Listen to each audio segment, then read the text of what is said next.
Welcome to another episode of Tech Conversations on Tech's Emotional Intelligence. ESG has been a topic that has grown on tech corporations' agenda over the past few years. Yet, while sustainability is often talked about and D&I gets a spot in the annual ESG report, when we're talking about efforts in promoting equity and social justice, we have seen these issues being put on the back burner, especially over the past 6 months or so. And this is because of the political environment, but also because it's very hard to draw a direct link between the efforts that a corporation is putting into effect and try to change in this area and the revenue and the bottom line. Today, I am joined by Alisha Johnson Wilder, who is the Director of Environmental Policy and Social Initiatives at Apple, to talk about REJI, Apple's Racial Equity and Justice Initiative, that started in 2020 after the US was facing a moment of reckoning after the murders of George Floyd, Ahmaud Arbery, and Breonna Taylor, and has since been focusing on addressing systematic racism and expand opportunity for communities of color nationwide in three specific areas: education, economic opportunity, and criminal justice reforms. It started out as a fund of 100 million investment and has now doubled that amount recently. Alisha is an amazing human being, which is why I'm so grateful that she is here with me today. But I also, aside from that, really appreciate the fact that her passion for racial equity and justice is met with an extreme knowledge of policy. Her experience during the Obama administration as the senior advisor on climate communications at the US Department of State, and then as deputy communication director and press secretary at the US Environmental Protection Agency, really puts her in a unique position to drive this effort. So please help me welcome Alisha to our virtual stage. Hi, Hello. Alisha.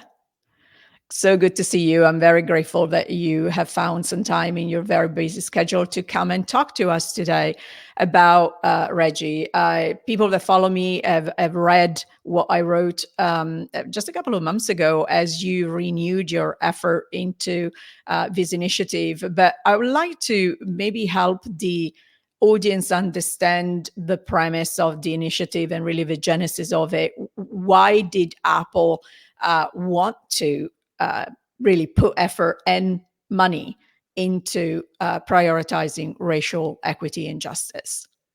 Yeah, well, thank you so much for having me. I want to start by saying sono davvero contenta di essere qui con te. Oh, you're showing off now. You're Italian. That's so cool. Grazie mille.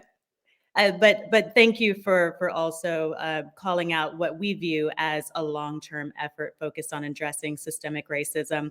We call the Racial Equity and Justice Initiative REJI for short, but it is very much our opportunity to take this moment that you acknowledged following the murders of George Floyd and Breonna Taylor and Ahmaud Arbery, and we could spend this entire conversation, sadly, naming the victims of systemic racism over centuries. We knew that for another moment, the world was focused on this issue, and we didn't want that moment to pass without us taking the opportunity to truly change the way that we operate, and to really set a model for how industries could tackle this issue. And so we launched the initiative with an initial $100 million commitment that was, as you noted, focused on economic empowerment, criminal justice reform, and education, which were areas that we felt we could have the greatest impact. And we started the work very intentionally in the United States where those conversations were happening.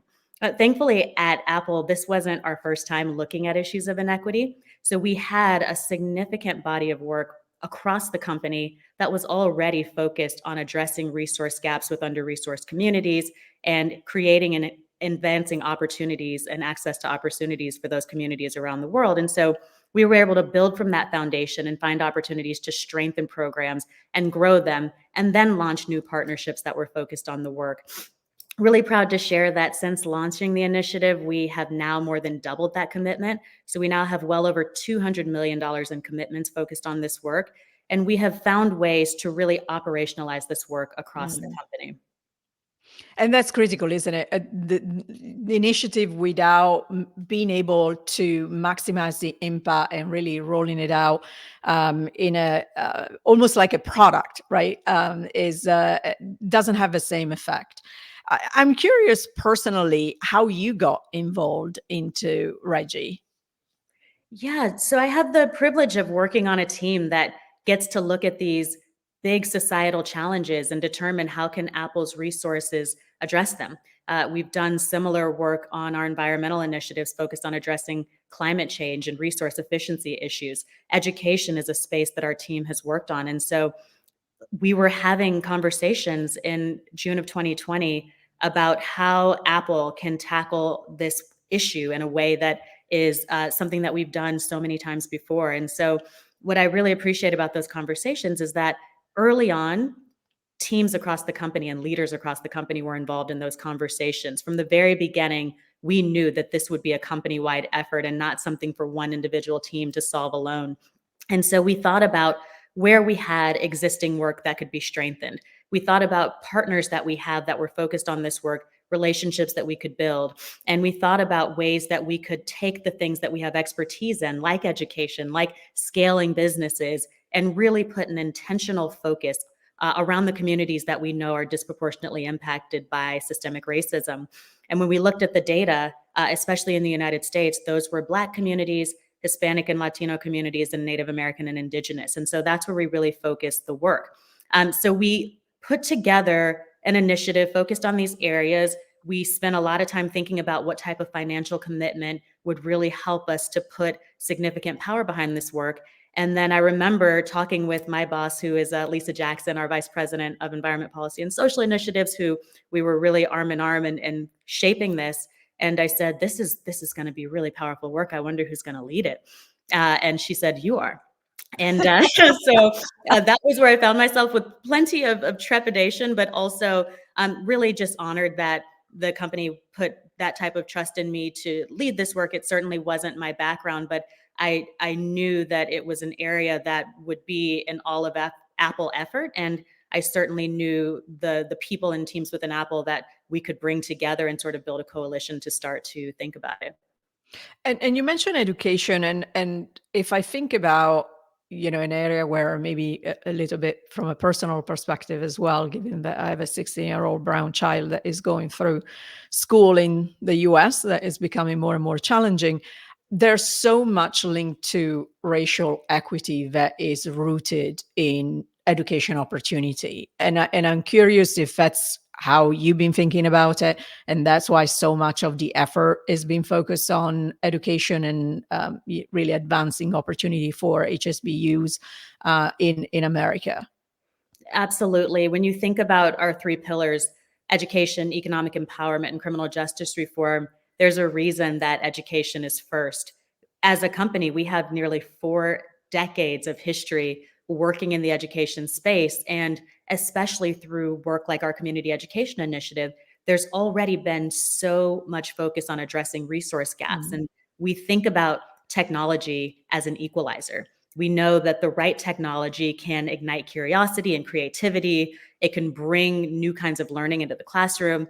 It can give learners access to the world around them in a way that they previously maybe didn't have. And so we knew that we could take this work, take these relationships, and really focus all of that effort specifically around systemic inequity. And we really looked at places that we had already engaged, like our support for historically Black colleges and universities. So through that work, we were able to launch a partnership with the Propel Center, which is a global equity and innovation hub focused on historically Black colleges and universities. We were really excited to partner with them to launch the Learn app. And the entire goal is to prepare HBCU graduates for roles in tech when they graduate. So we're focusing our work on things like AI and machine learning, on coding, on silicon development. We similarly launched a partnership with Cal State University Northridge, focused on Hispanic serving institutions. There are over 500 in the United States.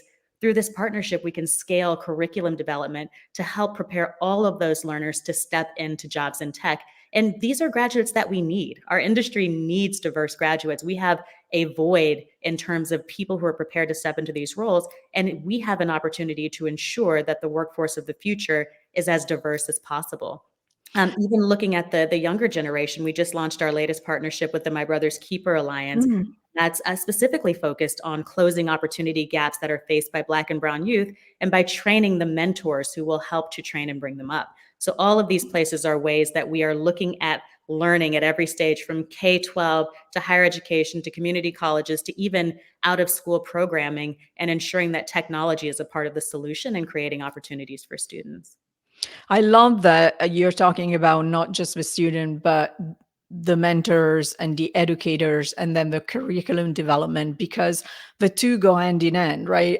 A lot of times, even when you might have resources, you don't have the teachers, you don't have people that have been trained to teach new technologies like AI, and how that is going to impact the world that our kids will be in once they go and find a job. So we oftentimes only look at one aspect, which is training the kids, and we forget about training tutors and teachers who look like the kids that we're trying to reach, and that is absolutely critical. We both mentioned the fact that a few months ago you doubled your investment in REJI, and this is a time where the word wokeness has been used against the people that want to drive change. It's a time where the political environment makes it hard for corporations to stay true to the ethical values that they aspire and they have been displayed over the years. And corporations have pulled back, maybe not on the work, but certainly in talking about it. And Apple has doubled down. Why? Why now? And why you continue to push through? I mean, the simple answer is that we can't afford not to. The investments that we're making in terms of preparing graduates for jobs in tech and scaling businesses that are on the front lines of innovation and environment and other spaces, these are solutions that the world needs. And so as a company, we have an opportunity to resource the innovators, the solutions of the future.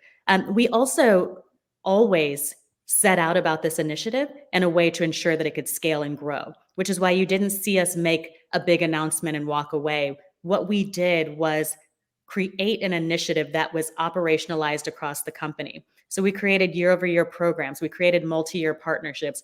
All of this was designed to ensure that the work would grow and scale. And that's how we were able to then, 3 years into the initiative, double that commitment.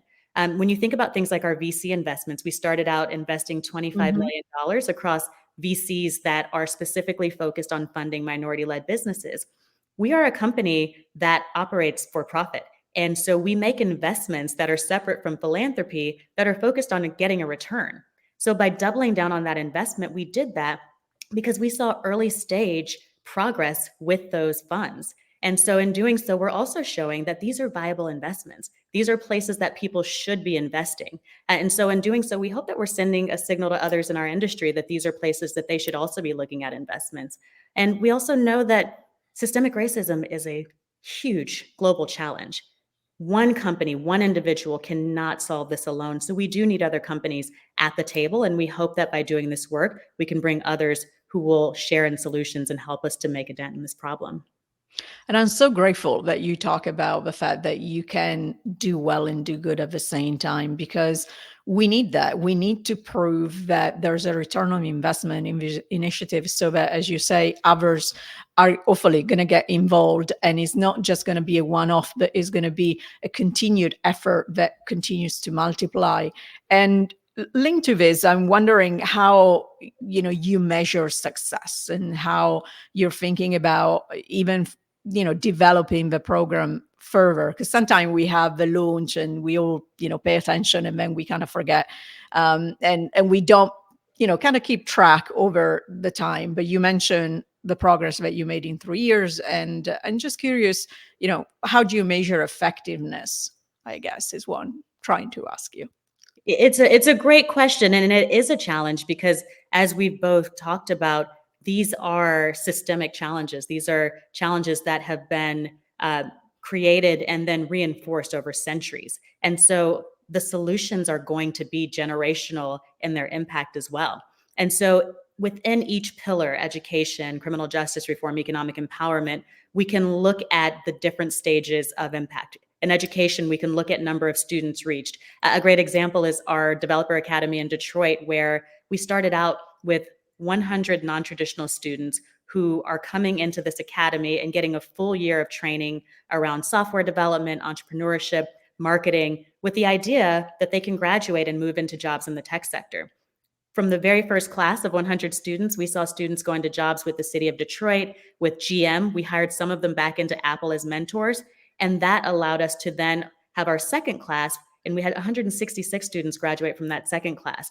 We've just kicked off our third class with 200 students. So as we see these students go into jobs, as we see the training have an effect and a positive effect, it helps us to really justify growing and continuing to scale. Our VC investments I talked about, these are investments where you expect to see a return over 5 or 10 years, but already within 3 years of making those investments, we saw enough early stage progress where we felt like we could then go in and double down on those commitments. So within each program and each pillar, we've set metrics, and we are now at a place where we were able to launch our very first impact overview. We did that in June, and that starts to show some of that early stage progress. It starts to show some of those impacts in the programming, but we also recognize that a lot of those impacts are going to be really individual. One of my favorite examples of that, through our Impact Accelerator, we're helping to scale Black and Brown-led businesses that are on the forefront of environmental technology. One of the companies that participated in our Impact Accelerator saw nearly 50% year-over-year growth in their business by going through the program and receiving that one-to-one mentorship and guidance through Apple. So some of those even individualized stories are really, really encouraging as we think about how to continue to shape this work. And there's more than the number itself, right? You were talking about the number of students and how they go and become mentors. They are the people that, my kid can look at and see an opportunity as they grow. And I think that, again, this is something else that we sometimes forget, is you're not just changing that one life, you allowing that life to have an impact on so many more as they go through, their education and then their career. So thank you for highlighting that. Any lessons that you care to share with other organizations that hopefully will look at REJI and think that it's about time that they get involved in something similar? So many lessons over the course of this work. But I think the one most significant takeaway is something that we went in with a fair amount of awareness around. And it's that for these solutions to be effective, they have to be community-led. And by community-led, I mean the communities that are impacted have to be at the center of driving and developing the solutions. And so with every partnership that we launched, we didn't come in and say, we're Apple, we're going to tell you how to do this work. What we said is, you all have been at the forefront of these issues for decades. What we can bring are resources. We can bring a platform. We can bring technology. But all of that we want to put towards helping you to advance your goals and your mission. And so we've had amazing partners that we've been able to help scale and grow their work simply by coming in and saying, tell us what you're aiming towards, and then we can look and see how we can help based on the expertise that we have. And so I really firmly believe, and have had reinforced over the years, that the most effective way to tackle these challenges is by keeping communities at the center of the solutions. I couldn't agree more. And this is certainly a recurrent point that people that are doing this kind of work always mention, because there's a level of humbleness that you need to go into this work with, and trust the communities and the people that are working with those communities to know more than you do. And I think sometimes Silicon Valley has that level of arrogance of going in and thinking that they have a solution to everything because they have a technology, and that's not always the case. One thing more that, because it wasn't enough, that what I love about you is your title, because Director, Environment, Policy and Social Initiative and REJI it brings to me so clearly all together the fact that racial justice, environmental justice, equity, there's such a strong intersectionality that you need to have a lens that is broad enough for you to see how all of these issues are interconnected and impact lives in so many different layers. Talk to me a little bit about this, about the intersectionality of it all. I mean, you absolutely nailed it. The intersection between racial justice and environmental justice is so linked. We know that communities around the world are disproportionately impacted by environmental harms like climate change, like resource constraints. And we know that in order to effectively change the way that we operate to address our impact on the planet, we have to center the communities that have been disproportionately impacted. And so we've looked at it in a number of ways. One of them is through our Impact Accelerator that I referenced Mhm. early. When we launched this initiative, 1 month later, we announced our commitment to operate as a carbon neutral company by the year 2030. Not a small ambition, certainly plenty of work ahead of us to do that. But we also know that in order to meet that goal, we will need to work with our supply chain to do it. And so we Absolutely. saw an immediate opportunity to bring diverse companies into our supply chain, help them to scale so that they can be a part of our 2030 mission. So we launched our Impact Accelerator. We brought in diverse businesses across the United States and gave them one-to-one mentorship with Apple experts around scaling, helping to ensure that they had the resources that they need to really grow. And of course, the opportunity to compete for an opportunity to be an Apple supply chain. And again, we've seen such amazing companies that are working in really, really transformative ways in clean energy and recycling technology and safer materials. Another way we've done that is by grant making to organizations that have been working in environmental justice. Through the Conservation Fund, we're supporting an organization called Macintosh Seed that works in the rural South to help to restore land rights to Black farmers and also help to teach them sustainable land management practices. So in all of these ways, we're able to support economic opportunities for these communities, but also to ensure that our environmental mission brings them along and helps them to be a part of the solution. And we're doing this in the United States, but also around the world through our Power for Impact program, through our work with Conservation International, supporting land preservation everywhere from India to the Chula Hills in Kenya to mangroves in Colombia. So it really is a global challenge and one that has global solutions that we can work with our partners to deploy. I was smiling as you were talking about the Farmers Initiative because I know that my home in Georgia is positively being impacted by that initiative in particular. So, grateful to see that. I always run out of time. We are almost at time. So I want to leave our audience with either a message or a call to action, both within, Apple and then the larger tech industry. How do we get to a better place when it comes to racial equity and social justice? I wish I had the full answer to that, but what I do know is that everyone has agency in this challenge. And when you look at a company like Apple and this large global effort, it is made up of actions by a number of individuals. And it's individuals who are recognizing the opportunity that they have to do this in their personal capacity. One of the things that I loved so much about the early conversations around launching REJI were the countless emails, phone calls, texts that I got from people saying, either how can I help? But also, I've been doing this. Does this align with your mission? Does this help what you're doing? And if it doesn't, can we have a conversation about how I can shape it so that it really supports this work? And so, if everybody takes that approach and recognizes whether it's hiring decisions, purchasing decisions, everyone has agency to look at their work through a more equitable lens. And if everyone does that, then maybe that's the answer to your question of how can we actually start to see a shift Different. towards a difference. Absolutely. Yeah. So last question for you. If somebody doesn't know about Reggie yet and wants to get involved or wants to know more, where can they find more information? Yes, thank you for that question. It's apple.com/REJI. That's where you can find our impact summary that I talked about. It also spotlights some of our amazing partners who have really been hand in hand with us in this work. So you can find all the information there, including how to contact us. I appreciate that, because I always say that our podcast might be ending now, but the conversation has to continue. I'm so grateful for your time, Alisha. Thank you for coming on and talking about REJI and all the work that Apple is undertaking in really driving a more equitable future for all. Thank you very much. And thank you for all your work. Oh, thank you so much for having me.